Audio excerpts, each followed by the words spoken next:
Bonjour à tous et bienvenue dans Express Orient. À la une, cette semaine, nous irons en Égypte alors qu'Abdel Fattah al-Sisi est assuré de remporter l'élection présidentielle. Nous verrons comment le président tente d'imposer un nouvel ordre moral au sein de la société égyptienne. Les premières visées par la police des mœurs, les femmes et en particulier les danseuses orientales. Recep Tayyip Erdogan, déterminé à se débarrasser des combattants kurdes à sa frontière après avoir pris le contrôle de la ville syrienne d'Afrin. Les rebelles syriens appuyés par les forces turques pourraient bientôt se diriger vers Manbij. Dans cette localité, l'offensive fait craindre de nouveaux pillages.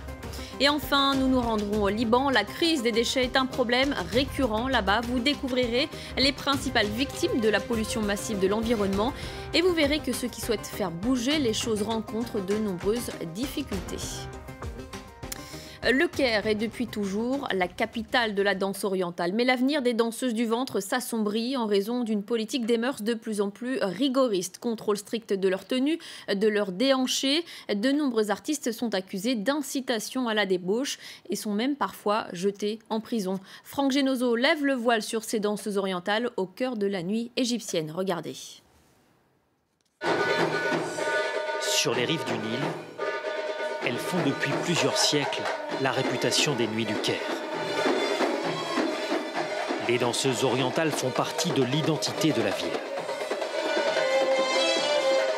Un exercice de sensualité, aujourd'hui mis en péril par le retour du moralisme religieux. Je me bats. Je me bats chaque jour pour que notre danse reste authentique, avec son costume, ses codes, sa liberté.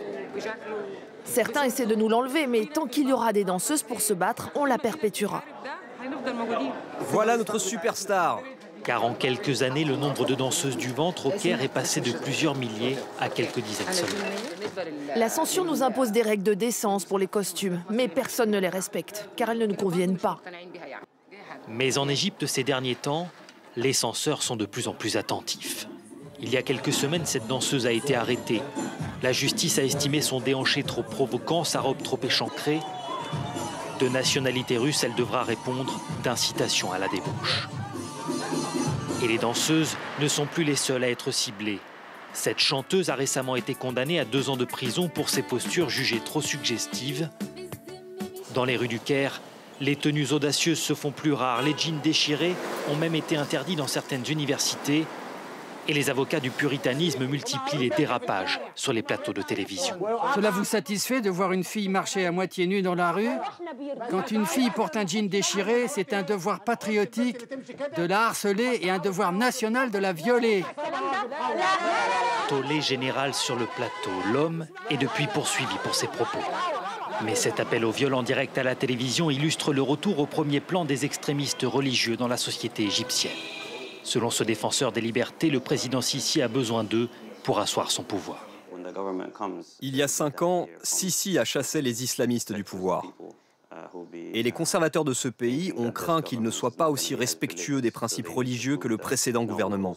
Alors il lui a fallu donner des gages, montrer que lui aussi pouvait être le garant de la morale religieuse.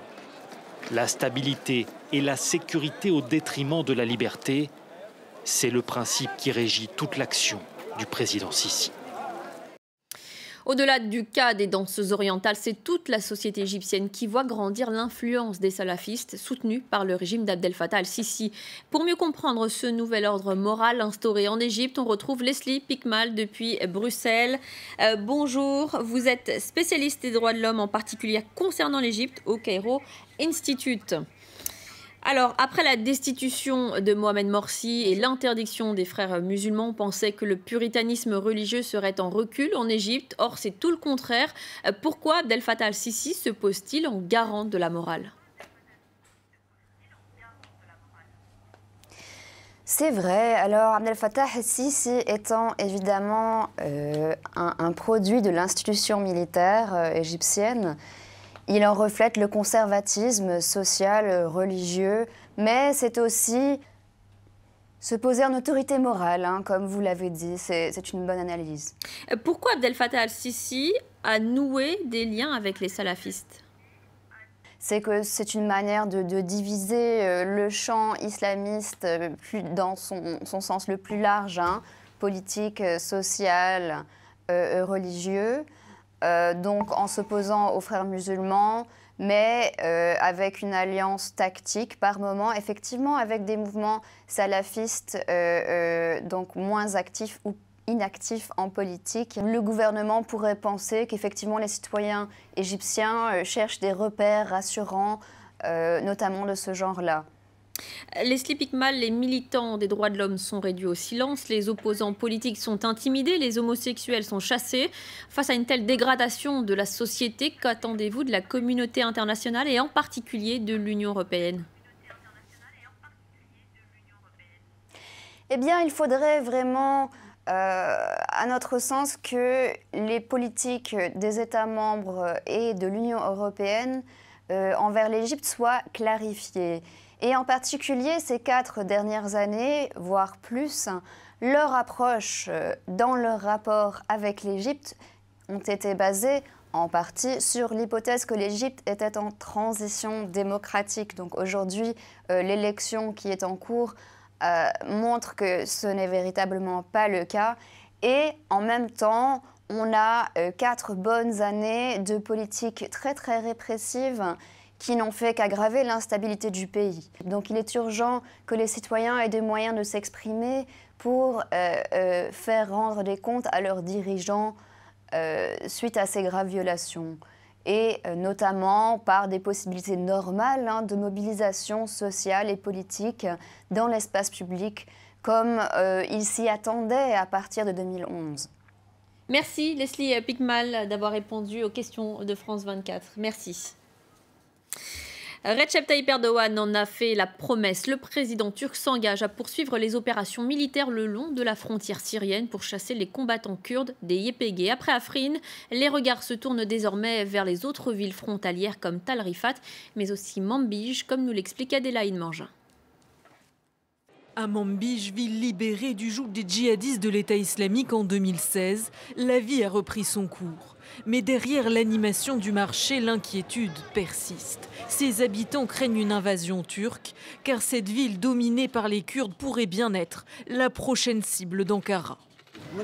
Tout le monde a peur, moi aussi. La peur est partout ici. Ce que nous entendons à propos des rebelles syriens pro-Ankara, c'est qu'ils sont tous des voleurs.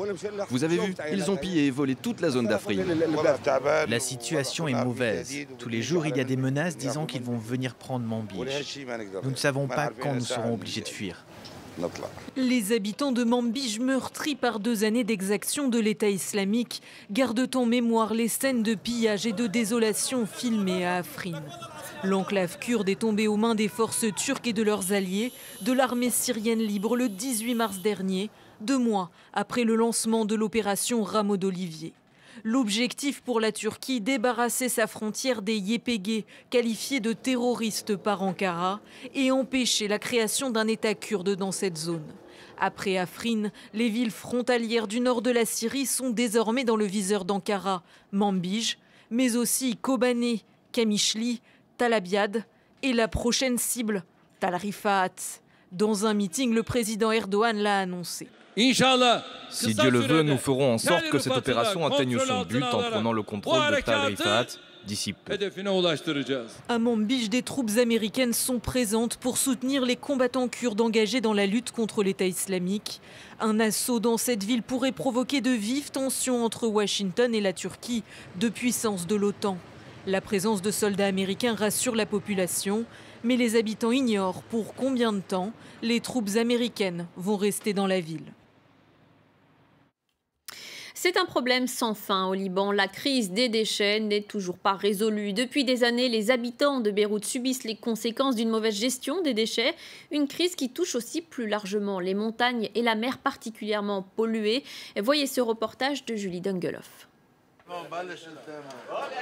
Ce n'est plus la grande affluence à la criée de Boucharmoud. Ce poisson est à 45 $. Allez, disons 40. Les pêcheurs doivent supporter un voisinage polluant et odorant. Cette montagne de poubelles. En 2016, c'est ici que le gouvernement a décidé d'ouvrir l'une des 2 décharges officielles du pays. Et il n'aura fallu que 2 ans pour qu'elle arrive à saturation. Regarde là les déchets qu'on a dans ces filets. Ces bottes, pourquoi elles sont dans la mer? On a pêché ça à 70 ou 80 mètres. La décharge déborde dans la mer, obligeant les poissons à migrer beaucoup plus loin des côtes et engendrant des coûts supplémentaires pour les pêcheurs. Émile Haïd dirige leur corporation. Il a porté plainte contre l'État pour faire reconnaître le préjudice de sa profession.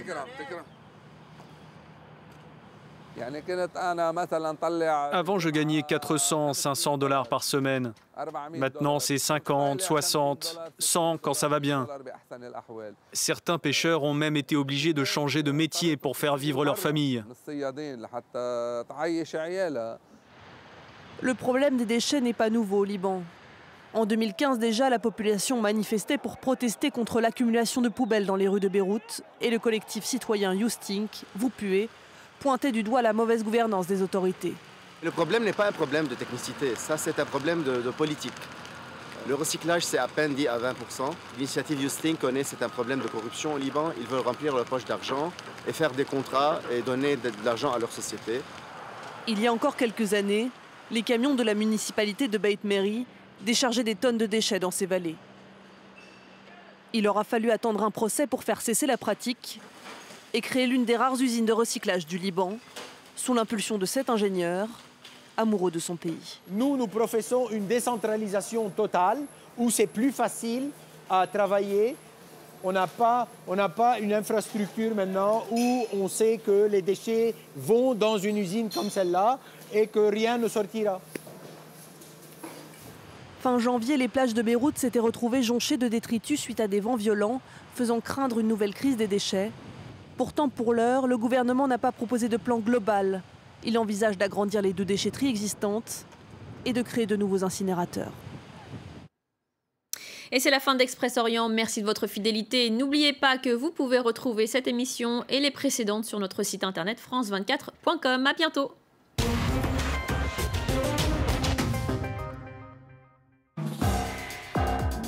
Reporter, présenté par Antoine Cormery.